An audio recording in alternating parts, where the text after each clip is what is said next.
Neuroscientists, psychologists, and evolutionists agree the human brain comes pre-programmed with the need for and enjoyment of social cooperation. Our brains want it and develop better when we have it.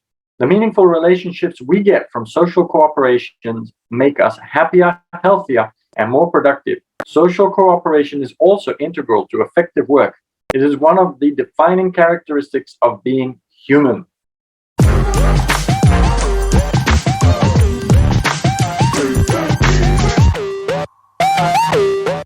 So, here we go.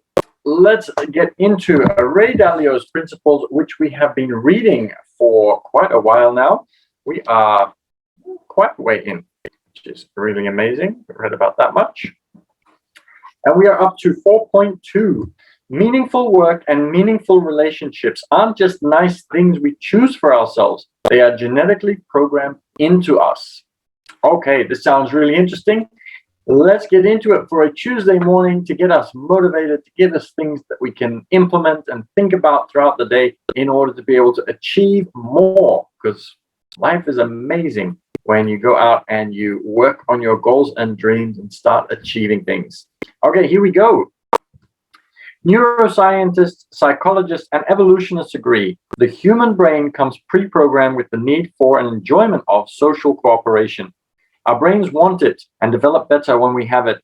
The meaningful relationships we get from social cooperations make us happier, healthier, and more productive. Social cooperation is also integral to effective work. It is one of the defining characteristics of being human. This is why I love working with people, even though recently I've been doing a lot of calculations, and that's been me just by myself. But I work at a shopping center so that there are people all around me, and I have the white noise of these people, and I can interact with shopkeepers and different other things. It's also why I love reaching out, even though I reach out to a lot of people every day and have long meetings, which I really enjoy. But it means that sometimes I don't get to reach out to everybody. I was supposed to call a couple of people yesterday and didn't get around to it. But it is what it is.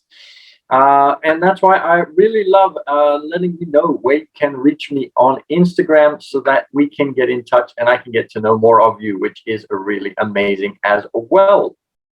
So I will have a chat to all of you at the end on Bigo, and we will talk about various things. Economy, whether you have questions around this, whether you have questions around financial freedom, all of those different kinds of things. It is extremely important for humans to have social interactions, and it is definitely genetically programmed into us, and there are benefits and purposes to it, as well as our connection to nature. But today we are talking about meaningful relationships. So good to have you all joining. Let's continue and let's learn more about these and the importance of these kinds of relationships. Leonard Loden, in his excellent book Subliminal, writes, we usually assume that what distinguishes us from other species is IQ, but it is our social IQ that ought to be the principal quality that differentiates us. He points out that humans have a unique ability to understand what other people are like and how they are likely to behave. We take in the first 3 seconds we have the ability within the first 3 seconds to look at somebody's face and determine whether we feel threatened by them or not, whether we feel safe with them or not, and we will react through our body language. The brain comes programmed to develop this ability.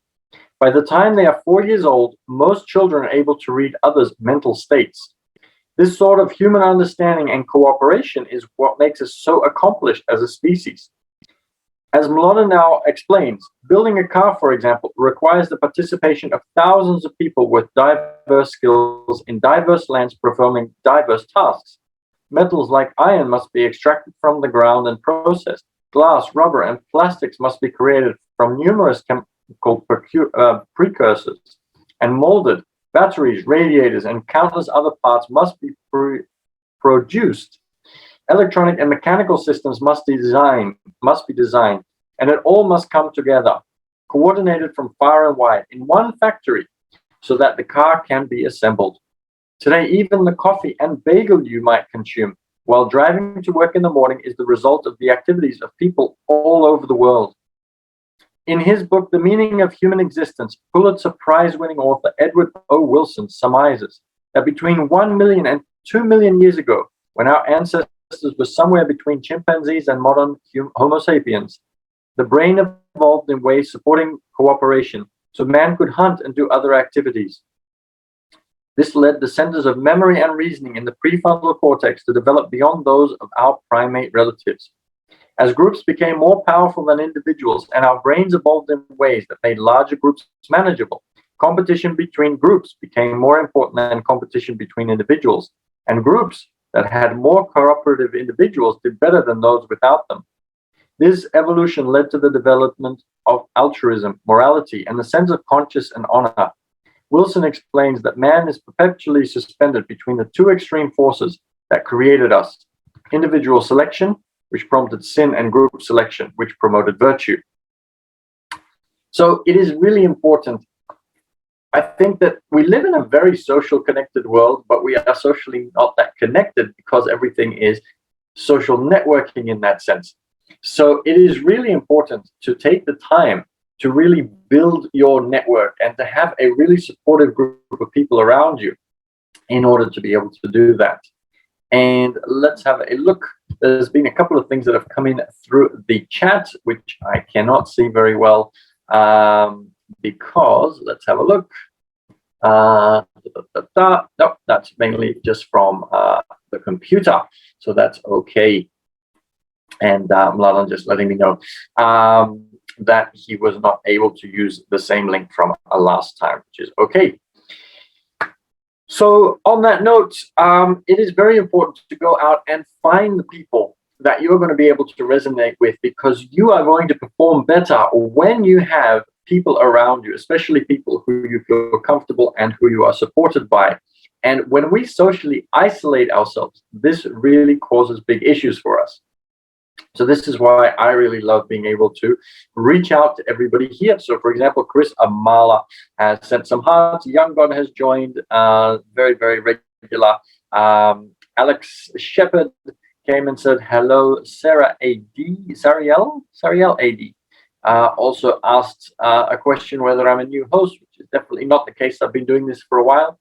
True joined, and a couple of other people. So it is really great that we are able to connect in this way, but it would also be really good to connect and get to know each other a little bit more. For those of you in Australia, we'd even be able to meet in person, especially if you're in Sydney. If you are somewhere else in the world, travel is starting to pick up again, and so it will be possible to meet up somewhere in the world as well. But I would love to be able to connect and reach out through Instagram and actually start a conversation, because it is even more beneficial than just this kind of conversation where I am literally talking to my phone and I know that you are there, but I am not really sure of your personality. I don't know very much about you. I'd love to get to know more about you. And this becomes really important to our social well-being. And that is what Ray Dalio is talking about in this section of principles. Let's continue. Which of these forces, self-interest or collective interest, wins out in any organization is a function of that organization's culture, which is a function of the people who shape it. But it's clear that collective interest is what's best, not just for the organization, but for the individuals who make it up. As I'll explain in work principles, the rewards of working together to make the pie bigger are greater than the rewards of self-interest, not only in terms of how much pie one gets, but also in the psychic reviews wired into our brains that make us happier and healthier. This is why it's so important when interviewing people for a job, that if you have a business and you are looking for staff, that you find people that fit your culture. Even if they don't have as much skills as somebody else, you really want to have people in your organization that fit your culture, because that is going to allow that culture to flourish. And that is in turn going to allow people in the organization to help the others in the organization. So the people who've already been working there for a while are more likely to work with somebody and show them how to do the work, even if they don't have the skills, because of that culture, and not the other way around. If you only find really competent people, but they don't fit your culture, and they don't like to help the company get ahead, they're only interested in their own interests, and they're constantly going to be fighting against the interests of the collective, then that company is really going to struggle. So it is really important when hiring to find the right people. It is important to realize that every interaction is an interaction with people. So if you are buying real estate, you have to understand that you're going to be dealing with real estate agents and sellers and buyers and different other people. If you are dealing in stock market, for example, the movement of the actual stock charts, the up and down, is the psychology of millions of people who are all buying and selling this stock. And as more people buy, the price will go up. As more of them are selling, the price goes down. And so we need to understand the psychology of certain people going to be buying at a certain time and then wanting to take profits. And so the price starts to go down. If there is still enough interest, more people will start buying again. But if, as that sell-off starts to happen, more people think, oh, I'm not very happy with that, the sell-off continues. And so the movement of the stocks is nothing more than human interaction and the human psychology of what people are thinking and how the majority of the people are acting in that moment. And if you understand that psychology, you can understand why there are certain price movements. So for example, let's say that people buy a certain stock and they buy it at a certain price and they want it to reach a certain level. So at the price where it reaches, maybe say, for example, $100, a lot of people are going to be selling because psychologically, we just love the idea of numbers with zeros at the end. So the same at a stock price. So when a stock reaches $20 or $30 or $100, whenever there are zeros at the end, there's going to be a certain number of people who will just want to sell at that price because it's a beautiful round number. And this is the human psychology of our wiring. We just like things that are tied off neatly, that are rounded off beautifully. And so the more you can understand these things, the more successful you can become. And the more you have a successful network of people that understand these things, the more that they are going to share with you so that you can learn more and achieve greater success. Okay, let's continue. Knowing how the brain has evolved thus far, we might extrapolate the past into the future to imagine where it will go. Clearly, the evolution of the brain has moved from being non-thinking and self-focused toward being more abstract and more universally focused. For example, the brain evolution that I described has given us, some people more than others, the ability to see ourselves and our circumstances from a higher holistic level, and in some cases, to value the whole that we are a part of even more than ourselves. A few years ago, I had a conversation with the Dalai Lama in which I explained to him the contemporary neuroscience view that all of our thinking and feeling is due to physiology. In other words, the chemicals, electricity, and biology in our brains working like a machine. This implied that spirituality is due to these psychological mechanics rather than something coming from above. So I asked him what he thought about that. Without hesitation, he responded, absolutely, and told me that the next day he was meeting with the University of Wisconsin professor of neuroscience who had helped him learn about this. And he asked me if I wanted to join him. Regrettably, I couldn't, but I recommended to him a book I'd read on the subject called The Spiritual Brain, which I also recommend to you. In our conversation, we went on to discuss the similarities and differences between spirituality and religion. His view was that prayer and meditation seem to have similar effects on the brain in producing feelings of spirituality, the rising above oneself to feel a greater connection to the whole, but that each religion adds its own different superstitions on top of that feeling of spirituality. Rather than trying to squeeze my own summary of his thinking in here, I'll simply recommend the Dalai Lama's book, Beyond Religion, if you're interested in learning more. In imagining what the future of our thinking will be, it's also interesting to consider how man himself might change how the brain works. We are certainly doing that with drugs and technology. Given advances in genetic engineering, it's reasonable to expect that someday genetic engineers might mix and match features of different species' brains for different purposes.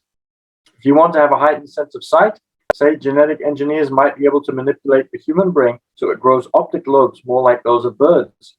But since such things won't happen anytime soon, let's get back to the practical question of how all this can help us better deal with ourselves and each other. Okay. So that is very, very deep.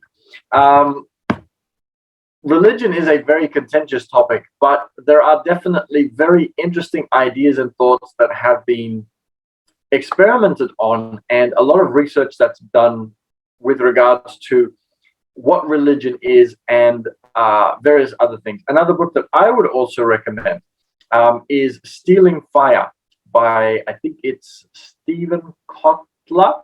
Anyhow, Kotler for sure. Can't think of his first name just now.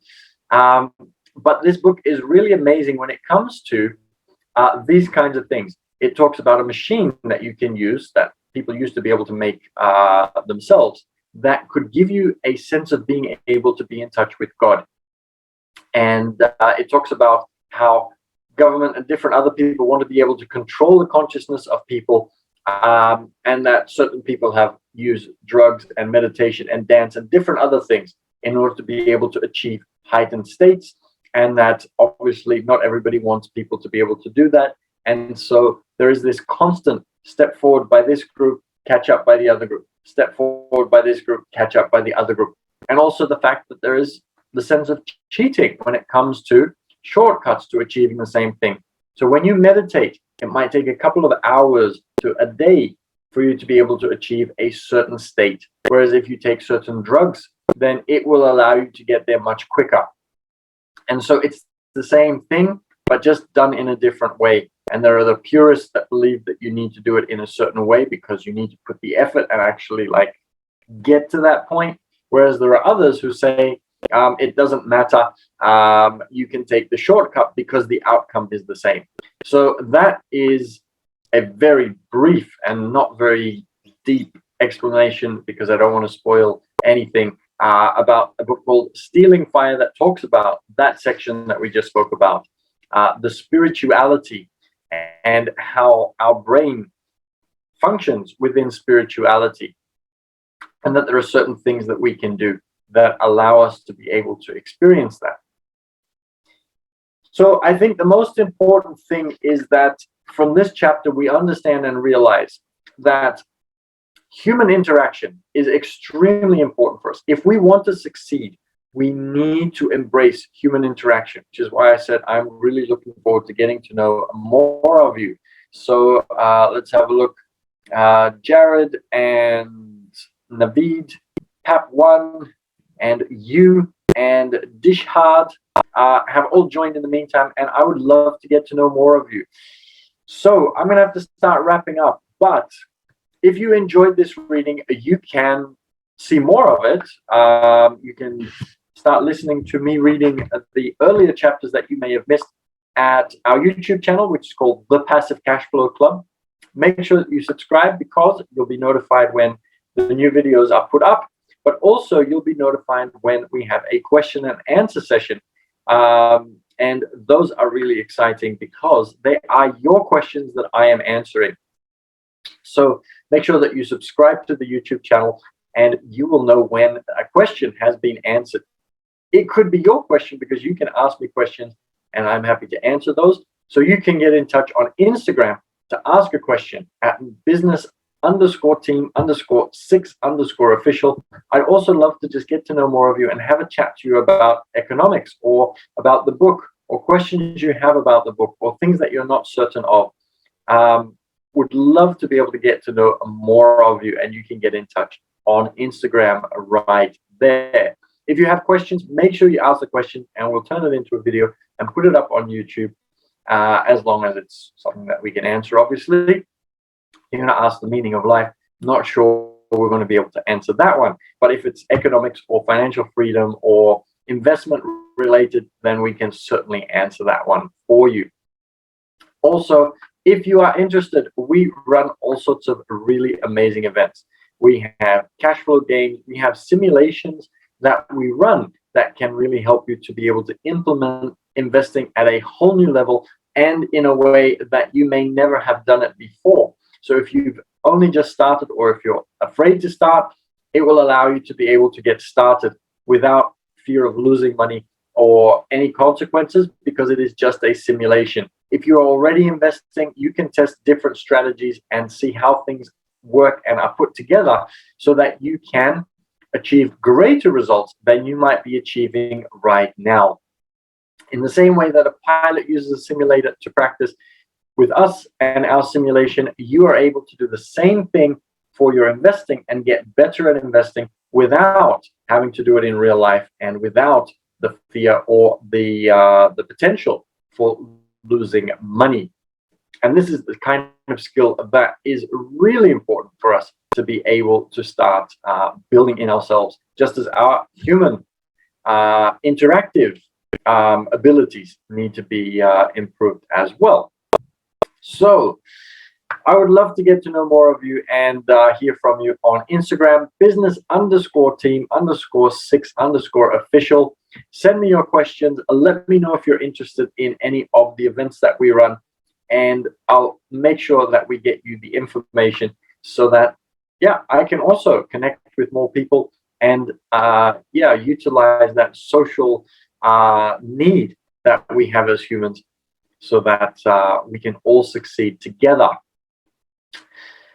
Okay, I hope you enjoyed today's reading. I'm going to stop the recording. I'm going to go back and say hello to everybody that joined on Bigo. Really appreciate you all being here.